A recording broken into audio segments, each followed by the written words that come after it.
ሰላም እንደምን አላችሁ? እኔ ጋር ሁሉ ሰላም እግዚአብሔር ይመስገን። ዛሬ የመጣሁበት ጉዳይ ምንድን ነው? ባለፈው በቤተሰቦቿ 9 ሚሊዮን ተካለች በተባለችው ልጅ ላይ የተሰጡ አስተያየቶች ነበሩና ከነዚያም አስተያየቶች የታዘብኩትን ለማለት ነው።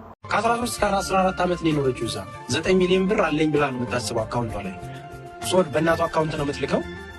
ስትመጣ አካውንቷ ላይ የተገኘው 300 ብር 300 ሺህ ብር ልትል 300 ብር የኢትዮጵያ ብር ፌንት አድርጋ ወድቃ አይምሮዋ ታማሁን በቁርአን እየተቀራላት ነው። ሙስሊም ስለሆነች ከአይምሮዋ ውጭ ሆናለች። ምንድነው እንዴት አደርጋላችሁ ተብለው ቤተሰብ ሲጠይቁ ምን እንዳሉ ታውቂያለሽ? ወንድምየው እናትየዋን ነፍሰ ስጋዋን እያወጣ ብሩ ከሚቀመጥ እኛ ስራ እንስራበት እያለ ሲከስር የልጅቷን ድካም ገደል ከተተው አሁን ከብሯ ከጤናዋም ሳትሆን አይምሮዋ ታውቆ እንትን ላይ ነው ያለችው። እያሳከምናት ነው። እዚህ ጋር ማለት የምፈልገው ነገር ቢኖር ይህች እህታችን 14 ዓመት በሰው ቤት በሰው ሀገር ለፍታ ደክማ በቃ ብላ ወደ ሀገሯ በተመለሰችበት ሰዓት ያ የለፋችበት የደከመችበት ገንዘብ ካላግባባክ ነው፣ ለዚያም በቤተሰቦቿ ካላግባባክ ነው ስታገኘው። አሚሮ በሽተኛ ነው የሆነችው። እንግዲህ አሚሯ ነው የተነካው። አርፋለሁ ብላ ባሰበችበት ሰዓት መጨረሻው የሆነው እብደት ነው እና 14 ዓመት በሰው ቤት በሰው ሀገር 1 ዓመት ራሱ ይከብዳል። የስደትን አስከፊነት የምናውቀው እኛ የስደት ህይወትን የቀመስ ነው የሞከርነው ነንና ይህች እህታችን እንግዲህ 14 ዓመት ደክማ ልረፍ ብላ ሀገሯ በገባችበት ሰዓት መጨረሻ ላይ እንደዚህ አይነት ነገር መቅጠሙ በጣም ያሳዝናል። መጨረሻው እብደት መሆኑ በጣም ያሳዝናል እና እህታችን እሱ ፈጣሪ ጤናዋን ይመልስላት። እና እዚህ ጋር ደግሞ የታዘብኩት ነገር ምንድን ነው? ከልጅቷ መታመም ከገንዘቧ ካላግባብ መባከኑ በተጨማሪ አንዳንድ ሰዎች አስተያየት በጣም ነበር የሚያናድደው። እሱ ምንድነው በ14 ዓመት ውስጥ እንዴት 9 ሚሊዮን ልትሰራ ቻለች? አረብ ሀገር 14 ዓመት ተሰርቶ 9 ሚሊዮን ሊጠራቀም አይችልም። እና ውሸት ነው ወይንስ ደግሞ ምንድነው የምትሰራው? ምንድን ነበረ ስራዋ? እና በጭራሽ በ14 ዓመት ውስጥ 9 ሚሊዮን መስራት አይቻልም ብለው አስተያየት ሲሰጡ አይቻለሁኝና ምንድነው እኔ የምለው በ14 ዓመት ውስጥ አይደለም 9 ሚሊዮን ከዛም በላይ መስራት እንችላለን። ዋናው ነገር ምንድነው ለስራ ያለን ተነሳሽነትና ገንዘብ አጠቃቀማችን ይወስነዋል።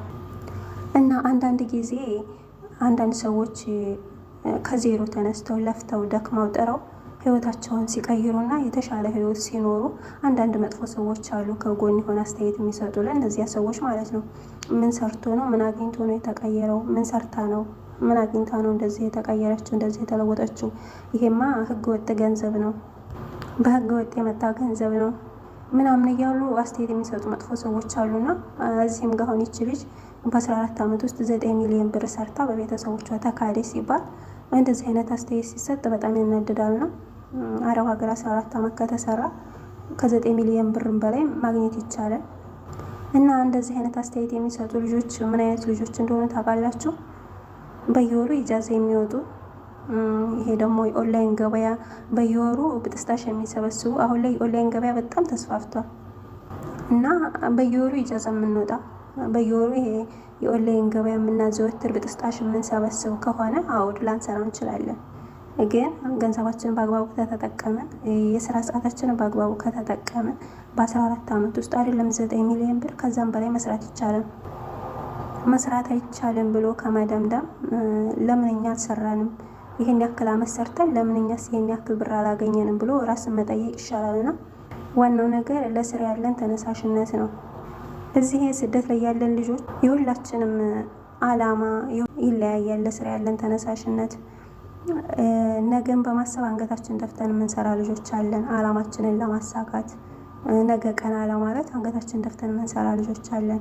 የዛሬን ብቻ የምናስባለን። ምንም አላማ የሌለም። በየወሩ ኢጃዛ የምትወርድና በአመት በ2 ዓመት ኢጃዛ የምትወርድ ሴት እኩል ገንዘብ ልትይዝ አትችልም። እዚህ ጋር የደሞዝ ልዩነትም እንዳለ ሆኖ ማለት ነው። ደሞዛችን አንድ አይደለም፣ ስራችንም አንድ አይደለም። የምንኖረው ህይወት ይለያያል ነው። በደህና ደሞዝ የሚሰሩ አሉ፣ በቅናሽ ደሞዝ የሚሰሩ አሉ። ያም ሆኖ ግን የገንዘብ አያያዛችን ይወስነዋል።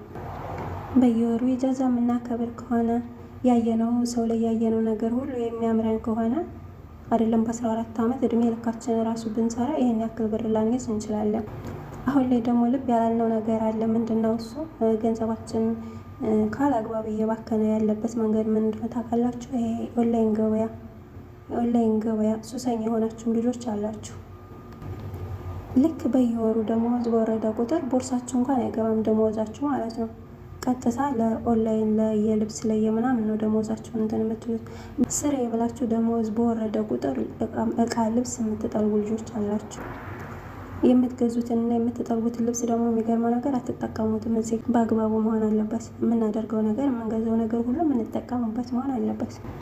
አሁን ለምሳሌ በየወሩ ከሸኤል ልብስ የምንሰበስብ ልጆች ያንን ልብስ የት ነው የምንለብሰው?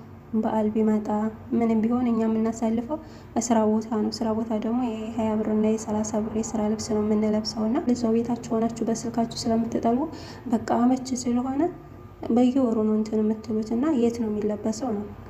ይሄ ልብስ እንግዲህ ወደ ኢትዮጵያ ልላክ ሲባል እዚህ ጋር ካርጎ መላኪያ አለ። የካርጎ መላኪያ ኪሳራ ነው። እዛ ደግሞ ሲወጣ የቀረጥ አለ።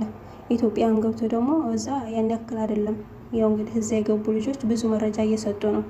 ያው እኛ ሰምተን ተግባራዊ አናደርግም እንጂና ይሄ ከኦንላይን የምንሰበስበውን ልብስ ብናስብበት በአግባቡ ብንጠቀም ለጊዜው ከገዛንም ለጊዜው የምንጠቀምበት ነገር መሆን አለበት። ለጊዜው የምንለብሰው መሆን አለበት እንጂ ገዝተን ሻንጣ ለማስቀመጥ ከሆነ ዋጋ የለውም፣ ኪሳራ ነው የሚሆነው።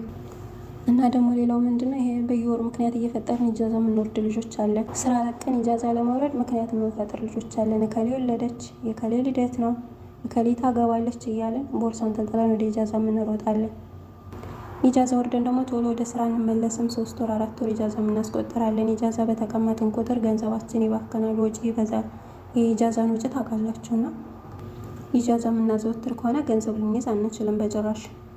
በተለይ ደግሞ ኢጃዛ ወጥተን ወራቶችን የምናስቆጥር 2 ወር 3 ወር እያልን የምናስቆጥር እጃችን ላይ ያለችው ሳንቲም ልቅ እስከምትል ድረስ እዛ ኢጃዛ የምንተኛ ሰዎች፣ ጠንካራና አላማ ያላቸው ሴቶች በቅናሽም ቢሆን እዛው ስራ ቦታቸው ቁጭ ብለው ይሰራሉ። ስራ መቀየር ራሱ ቢፈልጉ እዛ ስራ ቦታ ሆነው ነው ስራ ሌላ አማራጭ ስራ የሚፈልጉት ማለት ነው። ግን አንዳንድ ልጆች አለን ኢጃዛ ተቀምጠን ስራ ላለመሄድ ምክንያት የምንፈጥር ቤተሰብ ብዙ ነው። ዋይፋይ የለም ብለን ራሱ ስራ የምናበላሽ ልጆች አለን። ቤተሰብ ብዙ ነው፣ ሸበካ የለም፣ ደሞዝ ቅናሽ ነው እያለን እዛ ኢጃዛ ጊዜ የምናቃጥል ሰዎች አለን እና ጎበዞቹ ደግሞ በቅናሽም ቢሆን እዛ ስራ ቦታ ሄደው አማራጭ ስራ ከፈለጉ እዛው ያፈላልጋሉ፣ ስራ ቦታቸው ባለው እየሰሩ ማለት ነው። ሌላው ደግሞ ይሄ ጓደኛ ማብዛት። ስደት ላይ 1 ወይም 2 ጓደኛ በቂ ነው። ከዚህ በላይ ጓደኛ የምታበዙ ጓደኛ ማብዛት ራሱ አንደኛ ገንዘባችን የሚባክንበት መንገድ ነው። እና ደግሞ ሌላው ምንድነው አሁን በየሚዲያው ብዙ ጊዜ ይባላል፣ በየሚዲያው በተደጋጋሚ የሚባለው ነገር ነው።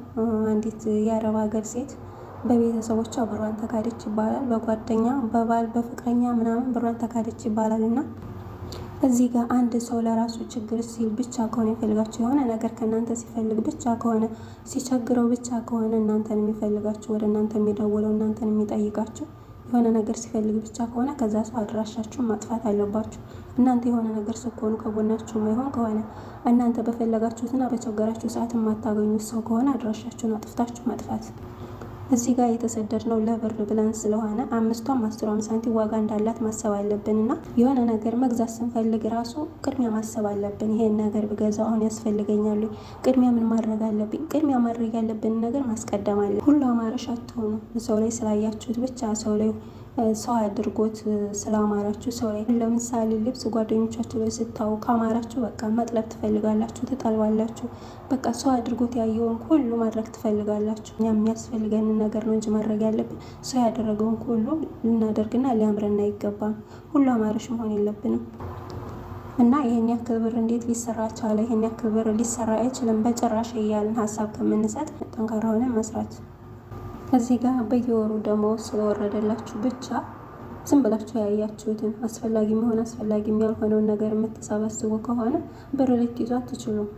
ይሄ በየወሩ የምናገኘው ደመወዝ ቀጣይነት ላይኖረው ይችላል ወደፊት እና የምትገዙትን የምታወጡበትን ነገር ለወደፊት ያስፈልገኛል ወይ ቢቸግራችሁ እንኳን የሆነ ጊዜ ገንዘብ ከእጃችሁ ላይ ብታጡ እንኳን ሸጣችሁ የምትጠቀሙበት ነገር መሆን አለበት። ብትገዙም ራሱ የምትገዙት እቃ ቢቸግራችሁ በቸገራችሁ ሰዓት የምትሸጡትና ሸጣችሁ ልትጠቀሙበት የምትችሉ መሆን አለ። እና እዚህ ጋር ደግሞ ሌላው ምንድን ነው በየወሩ ደሞዝ አለመላክ። በየወሩ ብር የምታሀውሉ ከሆነ የሰራችሁትን ራሱ አታውቁትም። ለማጠራቀም ሞክሩ። እዚህ ጋር በየወሩ የምትልኩ ልጆች የሆነ ምክንያት ሊኖራችሁ ይችላል። ቤት እየሰራችሁ ምናምን ከሆነ እናንተ ብትልኩም ኪሳራ የለውም። ምክንያቱም ቁም ነገር ላይ ስለሚውል ማለት ነው። ቤት የምትሰሩ ልጆች ምናምን በየወሩ ልትልኩ ትችላላችሁ። እንደዛ ሳይሆን እዛ ኢትዮጵያ ልካችሁ ቁም ነገር የማይሰራ ከሆነ ቁም ነገር ላይ የማይውል ከሆነ የሆነ ነገር እየሰራችሁበት ካልሆነ እዚህ አጠራቅማችሁ ለመላክ ሞክሩ። ምክንያቱም አጠራቅማችሁ ስትልኩ የሰራችሁትን ታውቃላችሁ። በየወሩ ስትልኩ ግን ምን ያክል እንደሰራችሁ እንኳን አታውቁም። አጠራቅማችሁ ስትልኩ ደግሞ እዚህ ጋር የሀዋላ ራሱ ልዩነት አለው። ትንሽ ብር ስትልኩና ብዙ ብር ስትልኩ፣ ትንሽ ብር ስንልክ ሀዋላ ርካሽ ነው ታውቃላችሁ። ብዙ ብር ስንልክ ግን ሀዋላ ውድ ነው የሚሆነውና እዚህ ጋር ይህም ልዩነት ስላለው ገንዘቡን እዛ ልካችሁት የሆነ ነገር የማይሰራበት ከሆነ ተቀማጭ ከሆነ እዚህ አጠራቅማችሁ በአንድ ለመላክ ሞክሩ። ምክንያቱም የሰራችሁትን ራሱ ልታውቁት ትችላላችሁ አጠራቅማችሁ ስትልኩ ማለት ነው። እና የስራ ሰዓታችንን በአግባቡ ከተጠቀምን የምናገኘውን ገንዘብ ደግሞ በአግባቡ ከያዝ ነው በአግባቡ ከተጠቀምንበት 14 ዓመት አይደለም 9 ሚሊዮን ከዛም በላይ መስራት እንችላለን።